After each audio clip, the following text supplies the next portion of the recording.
Mike, switch, Hank? Switch seats? That would be most comfortable. Yeah, we'll switch. Thank you, I appreciate it. Anything for you prima donna photographers. Oh, kiss my grits. You're gonna miss this. I know. Thank you. What a difference. Is that better? Oh, you can actually Incredible. We love you for it. I'm not that, let's not do that. Yeah, I have nice hair on the back of my head. Here we go again. Mic check. 1, 2, 3, 4, 5, 6, 7, 8, 9, 10. Everybody good? Need some more? Last call? All right.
Just for the viewers at home, we'll be starting at 3:45, hopefully, 3:45.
a few more inches there.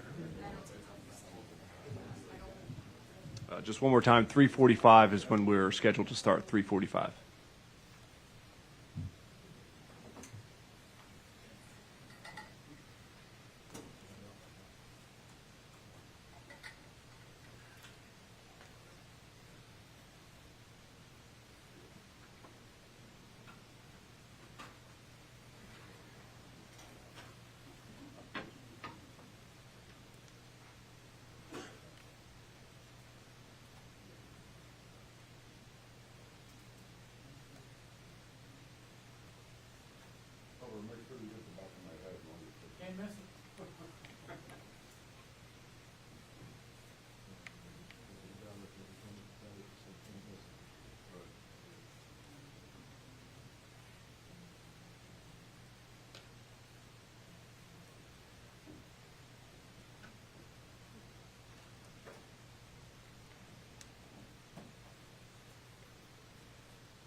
For those joining on the stream, Coach and Carla will be here about 5 minutes.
Good afternoon, everybody. Sorry for the delay. There were a couple of matters Carla Williams and Coach Elliott had to address first. My name is Jim Daves. I'm the Assistant Athletic Director for Athletic Communications So I'll be moderating today. I'll have the wireless microphone. Raise your hand. We'll get around to as many people as possible for questions. Is everybody in the back good to go? Okay. And we will start with some opening remarks from Carla Williams and then Coach Elliott. Okay, thank you. Well, good afternoon, everyone. Thank you for joining us. Obviously, a very difficult time for our families, our players, our program, our university, our community. I do want to start by thanking some people who have supported us through this difficult time. First and foremost, our board. Rector Whit Clement and Vice Rector Robert Hardy and the Board of Visitors have been extremely supportive of us. Also want to thank President Jim Ryan and J.J. Davis for their support of our program during this time. Their support of our student athletes during this time has been tremendous. Want to thank the community as well, Charlottesville community, university community. We've gotten a ton of support from our colleagues across the country. I even saw a shirt that a hashtag Hokies for Who's. So we've gotten tremendous support from our friends in Blacksburg, in the ACC, and across the country.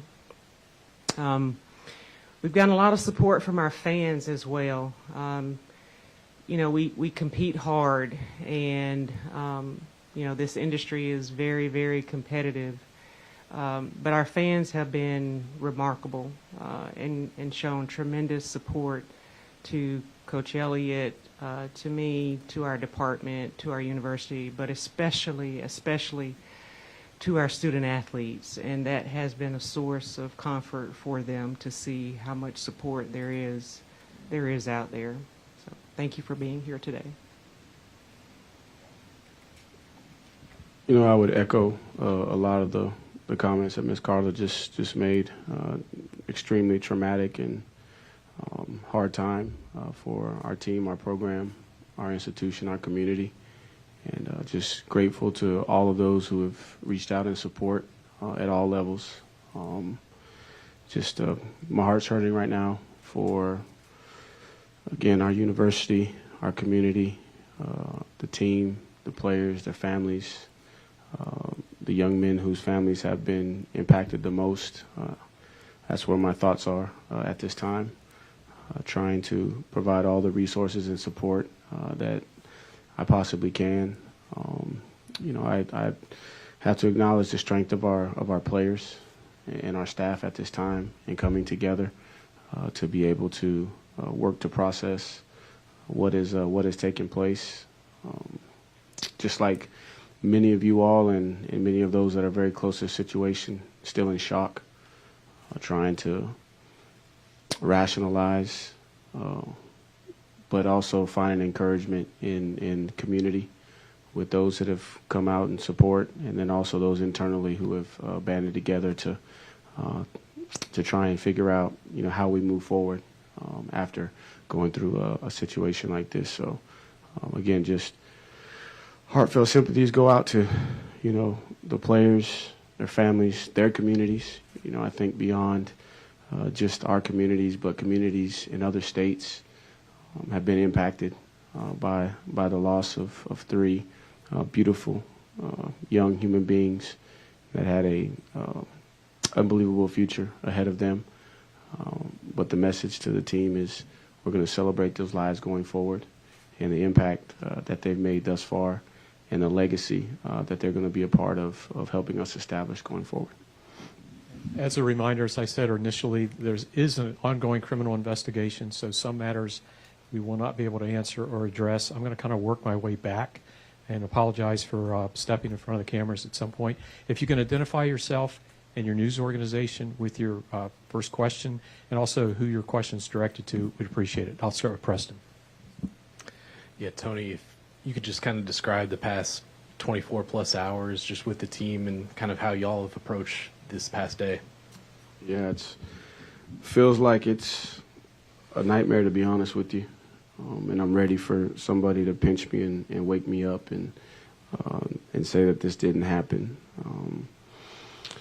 It's been a long, I don't even know how long it's been since it happened. It's been the minutes can't go by fast enough. The approach with the team is, once we were given the clear to communicate, we immediately got the team together and just started the process of grieving together and fellowshipping and trying to make sure that nobody was isolated, that everybody was together, pooled all the resources that we could from a counseling standpoint to give these young men the support that they need. The first meeting was really, really tough. Really, really, really tough. Today was much better. We were able to transition from the pain to finding a little bit of joy in celebrating the lives of Lavelle, Deshaun, and Devin. And so today started probably how the last 2 days have started, but it ended a lot better. And I think, the guys are on the road to healing, but it's going to take some time. And our approach is to keep them together as much as we possibly can, to make sure we have eyes on them, because nothing can prepare you for this situation, and we just want to be there to support the guys. And so we're slowly trying to process and move forward, but we're looking for the positive and keeping, close reins on each other so we can grieve together.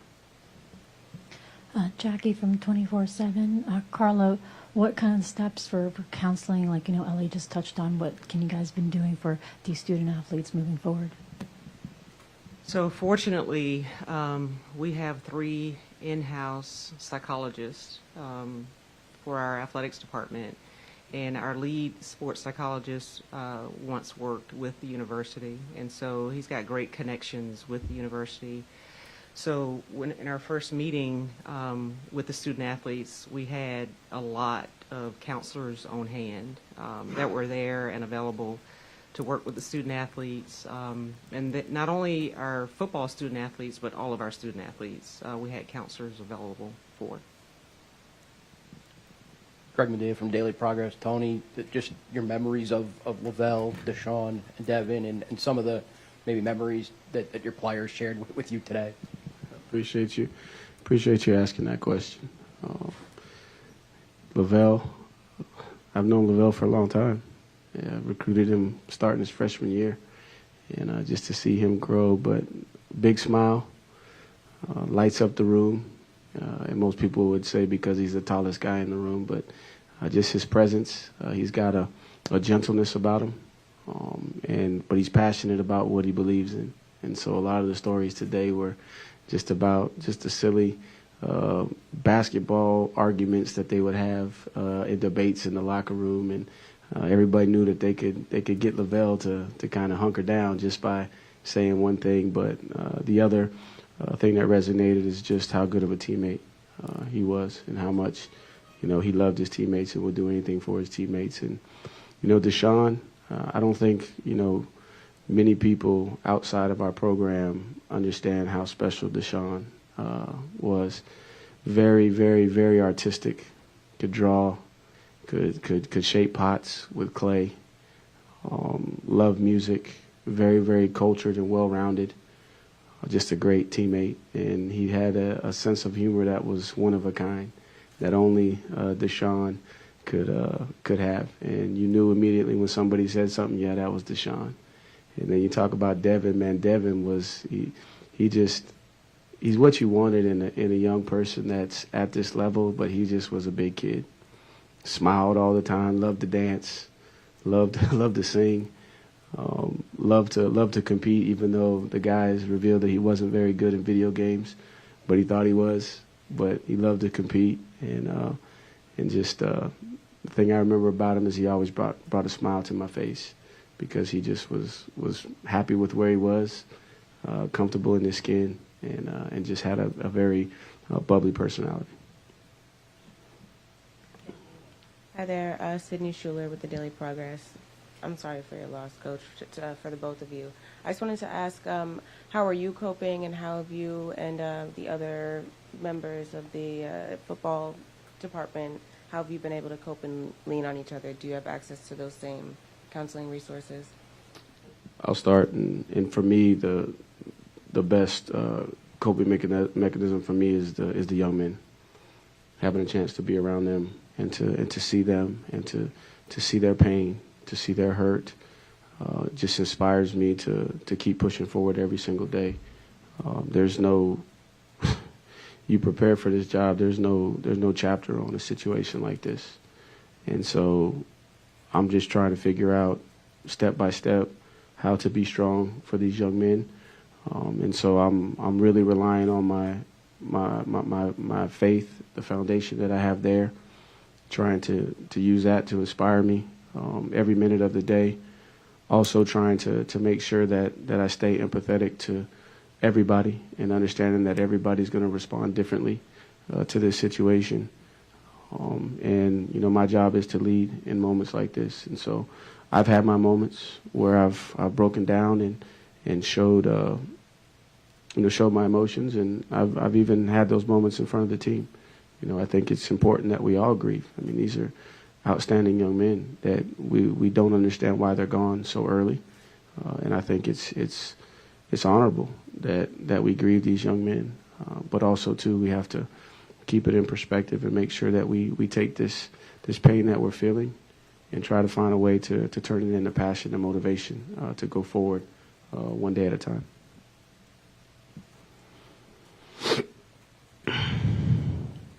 Hank Hurst with AP. Tony, I know you've dealt with this before at Clemson, kind of a similar situation. What kind of signs do you look for to kind of gauge where the players are in their grief, to kind of, be aware of that? And what do you guys do going forward in terms of schedule and all that stuff? Yeah, so I think right now it's a little early to be trying to find, the signs. I think everyone is still in shock. Everyone is trying to process their emotions and figure out the proper way for them to grieve. What I'm looking for at this time is just to make sure that nobody is completely isolating themselves, so that we can keep them within the fold and be able to provide them the direct resources that we need. And this situation here is different than what I experienced. And both those young men had just finished playing, and they were close to the team, but not still on the team. We're here.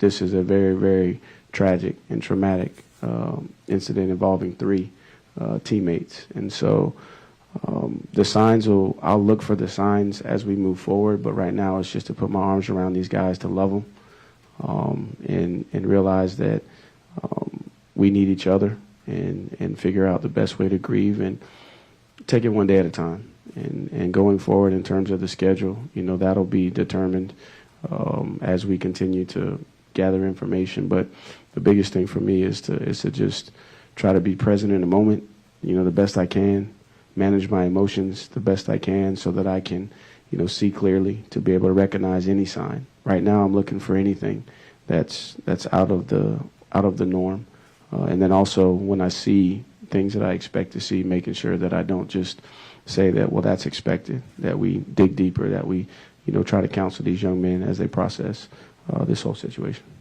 Coach, would you mind, for reference sake, naming the players you referenced as former players that passed away? So that would be C.J. Fuller and Tyshawn Dye were two young running backs that I coached, coached their entire career, saw them graduate, and their lives were cut, short, way too short. But Tony, Mike Barber, Richmond Times-Dispatch. I believe you were at the hospital. Do you have an update for us on Mike Hollins and his condition? I don't have enough information at this time. I was there just in support of the family, and out of respect of the family, I just I don't have enough information to speak intelligently on where that is. I was just there for support. And Carla, could you tell us what will go into the decision about whether or not there's a game on Saturday? We'll make it together. I mean, it'll be discussion with coach and the team. Obviously, they're going through a lot, and we want to make sure that they're involved as well. And so we'll use our best judgment, but it'll be soon. We'll make a decision soon.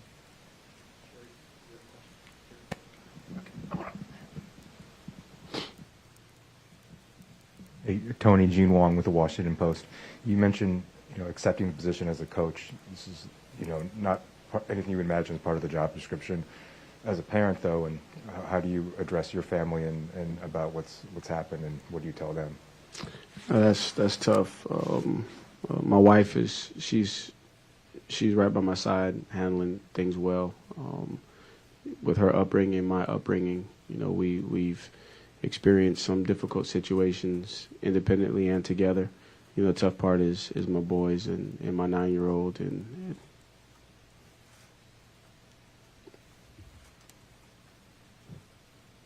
he considers these guys his friend. And that's what's tough. And then every time I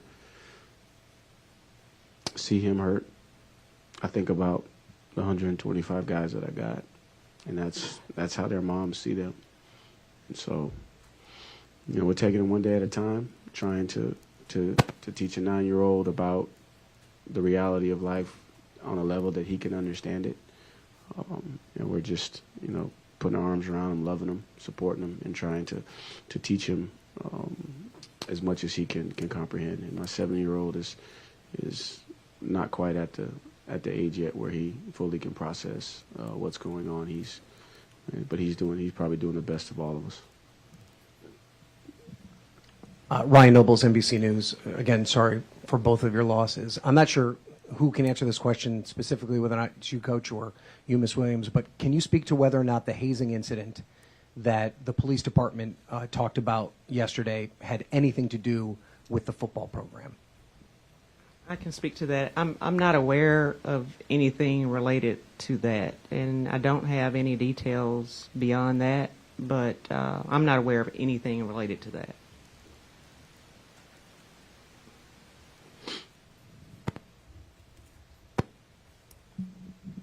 Ross Dellinger, SI. Carla, any details on what led up to this on the bus, the incident at all? No, and really anything related to the investigation, I won't be able to speak to. So sorry. One more thing, the vigil last night, the thousands of students. Curious if you guys saw videos or were there or saw pictures and what you made of that support. Yeah, and I meant to thank the students in my opening remarks. I was there and with my son and his friend. It was amazing. It was remarkable to see all of those students out there supporting their classmates like that.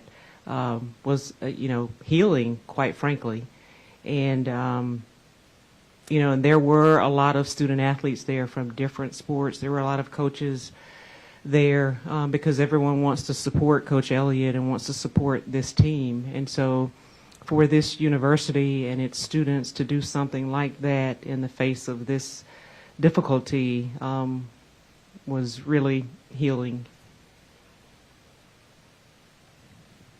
Yeah, Dan Wolkin, USA Today. Carla, since this happened yesterday, how much internally in the athletic department have you all gone back to try to research the accused killer and what role he might have played with the football program previously?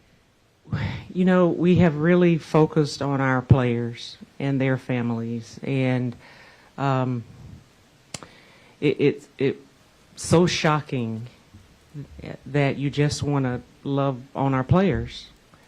And so that's where we have spent our energies. That's where we've spent our time, and I think that's what we need to continue to do. So we haven't done that. We haven't done what you're asking. What we've done is try to focus on the families of the players who lost their lives, who were injured, and our current players.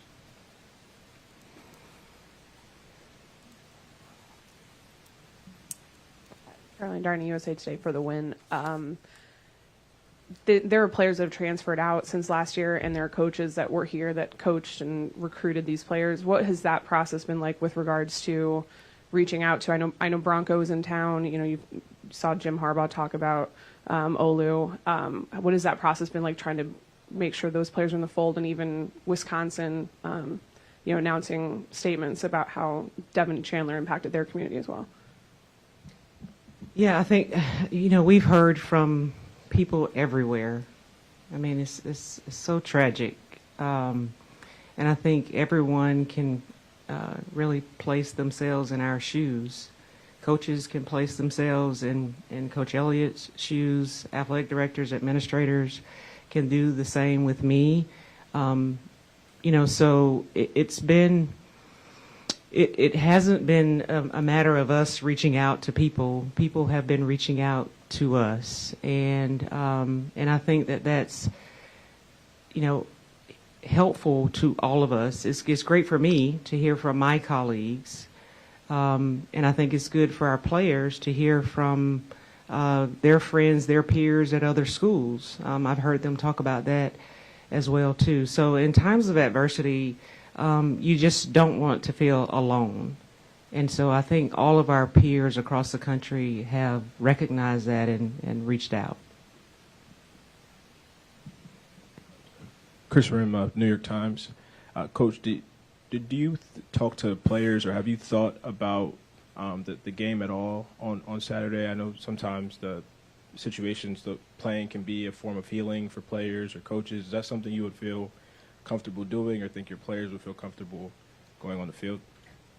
At this point, with the sequence of events and the timing, I've just been focusing on loving these players, consoling the families, trying to make sure that there's no ripple effect with the guys on the team, because again, this is something that nobody is prepared to deal with until you're inside of it. So for me, the focus is not past today. I'm just trying to figure out a way to get everybody back together this evening so that we can see them again and spend some time. And then in due time, we'll collaborate on the path going forward in terms of on the field play. Heather Graff with ABC 7 News. Coach, I know you said you didn't want to talk about Mike Collins' condition, and we understand that, but was hoping you could tell us a little bit about him as well, and some of your memories with him and his impact on and off the field. So Mike, and I've said this publicly before, and his family is aware of this. I'm hard on Mike because Mike has a ton of potential, and what I've seen, out of him is a very workman mentality in engaging the discipline and the structure, which has resulted in improvements in his play down the stretch. But he's always got a smile on his face. He's very inquisitive. He's one of those guys that will ask you serious questions, and he'll tilt his head to the side and say, "Hey, Coach, got a question." And but he's a guy that does what you ask him to do. He's got a big personality, and I think he's a young man that's fully invested in this institution, this program, and he's a guy that I've seen really start to kind of come into his own from a leadership standpoint. Thank you. Evan Lambert with News Nation. Thanks for doing this, and I'm sorry. Can you give us any insight into the suspected shooter's history on the team? When did he stop playing and why? And did he ever overlap with the victims on the team? I'll take that one. What I do know is that the young man was a student beginning in 2018 and was a walk-on for one semester with our football program. And I don't believe there was no overlap, and so I don't know if there was any interaction outside of the class. Hi, I'm Eva Serval with the Cavalier Daily. I'm just curious how students and faculty members and community members can support not just the football team, but the entire Virginia athletics community, all student athletes. We've been working with the university, in particular Robin Hadley with Student Affairs, and she's talking with student leaders about how we can honor our 3 student athletes moving forward and support the team. We've had several meetings with the university in this regard, so we'll continue to do those. But working through, as a student, working through the student leadership groups, that's where we're getting some information, some feedback from those groups as to how we can support the team moving forward. Carla, do you want to give an update on our other athletic teams this week? So the only athletic event that we canceled was the men's basketball game last night, and we'll continue on with our normal schedule for the rest of our teams competing this week, several in postseason. Faith Abube, ABC News.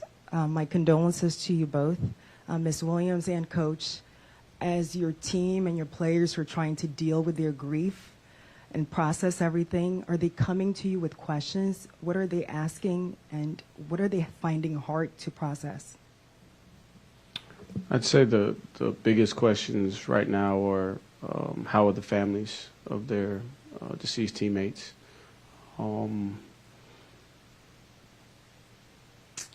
They're really just trying to process everything that happened, and all the questions that I've gotten for the most part is, okay, Coach, how do we move forward? You know, what's the next step in this process? I think you have a football team that is grieving, that is hurt, but that is also very, self-aware that this situation is bigger than football, and it transcends football. They understand that football has an opportunity, right, to show its beauty. They understand that this institution and this community has an opportunity to show its beauty, through this tragedy. But their biggest questions are, how are the families, and when will we have an opportunity to possibly interact with the families? We're going to take 2 more questions. Mike, I'll come back up front. Coach and Carla, Olivia Jakewith with WRIC 8 News. I'm sorry, I'm not going to stand up here, but I just wanted to start by saying really my sincerest condolences to you both and to this entire community. Our heart all breaks for you. You talked about each of the players as individuals, both as players and people. Can you kind of describe the dynamic on your team amongst those players and the rest of their teammates prior to this incident? So, from a dynamic standpoint, Devin was the life. He was the life of the party. He always kept everybody entertained. He was the one that was, in the weight room when everybody else is, and he was serious, but he had his own way of being serious, and he would keep everybody energized, and he found a way to make it fun, even though sometimes, the work that they have to do on a daily basis can be very monotonous in order to improve their skill level, but he brought just a ton of personality. Lavelle was, and he was, one of the big men on campus, so to speak, because everybody knew who he was. But he always, found a way to keep them entertained. But he also set the standard for what it's supposed to look like to work, in the way that he practiced, the way that he prepared, and then all the things that he did when the coaches may not have been present, that his teammates saw.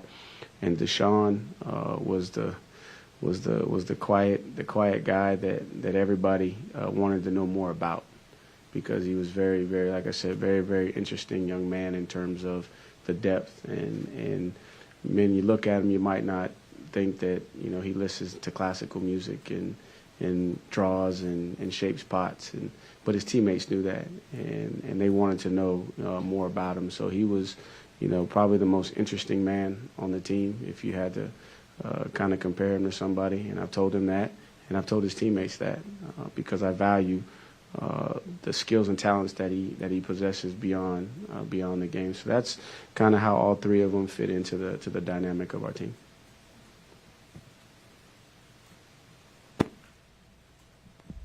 Tony, I understand there's a lot of logistical issues in this question, but if you've thought, Mike Barber from the Richmond Times-Dispatch, if you've thought about, do you want to take the team to these players' funerals?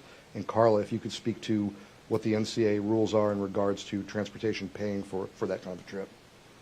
There are a ton of logistics associated with what you just asked, and my initial thoughts are to be sensitive of whatever the young men desire to do as it relates to their teammates. And per Carla's response from an NCAA standpoint, I won't stand in the way from that because, again, this is way bigger than football. This is a life situation here. And so I haven't given much thought beyond, okay, we don't even know those details at this time. So but my initial thought is to support them in whatever they decide that they want to do and support the families, because, again, not only is this community impacted, but I think about the community in North Carolina, the community in Florida, and the community in South Carolina that are impacted by this tragic event.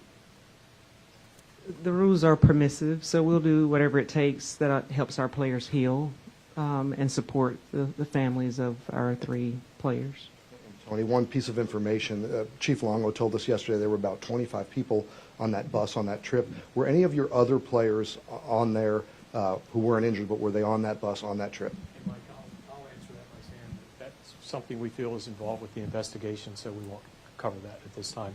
I want to thank everybody. Carla and Tony both have to get back to matters with the team and the family, so we were going to try to go about 30 minutes, and we're right at that. So thank you for your participation today. And we do have a workroom back here if anybody needs a little workspace. We're happy to accommodate. And let us know if there's anything else we could do. We will have a transcript from ASAP that we'll email out to everybody very shortly.